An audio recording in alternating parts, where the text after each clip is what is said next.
paano naapektuhan ang trabaho nyo knowing that many people are shipping you or many people are hoping na maging kayo? Well, honestly, alam naman natin yan.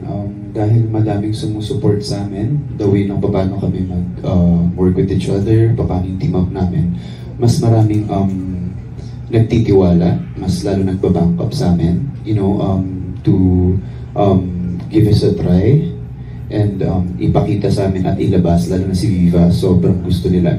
Ibalik ko lang yung sa question ni Tita kanina na hindi namin talaga in-expect na love team. Well, sa kanya, after Rain in Espanya, expected talaga na may partner siya for Safe Skies Archer. And ako naman, nung nakausap ako nila, boss, sabi lang nila, ang sinabi ko is, ang tanging may pagmamalaki ko lang is yung paano yung pagtrabaho ko. The way na nakikita ko yung craft and passion.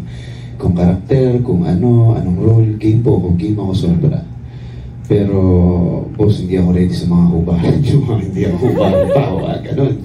Tawanan ng lahat and hindi ko in-expect kung, ayun. Actually, yung movie na The Glimpse of Forever, ginawa ko siya before Safe Skies Archer, tapos yung Road Killers, before pa, na-enjoy ko hanggang pumasok tong Safe Skies Archer.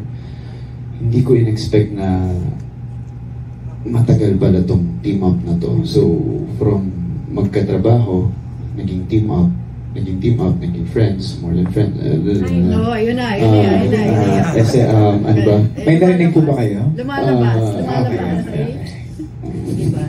Nadudulas. Nawala ako. My gosh. Ayun. So, hanggang sa naging love team kami tuluyan. At in real life. Dineclare kami nila boss, ang Viva, na ito, may mga next na project na ready at ang laki ng effect in a way na gusto pa sa amin ilabas yung pwede pa namin ibigay, to inspire people. Sobrang nakakatuwa yung mga nagsusupport sa amin, in Chris Rome, as yung mga fans Krisha, fans ko. I mean, nagiging pamilya na sila sa isa't isa and nakaka-inspire sila. Nakikita namin yung story sila sa isa't isa dahil doon mas na-inspire kami lalo mag-work. Kami dapat nag-work lang kami. Ako, andun ako sa point na sinishare ko yung craft ko, passion ko, the way na nakikita ko yung mga storya na binubuo ng mga writers natin at directors.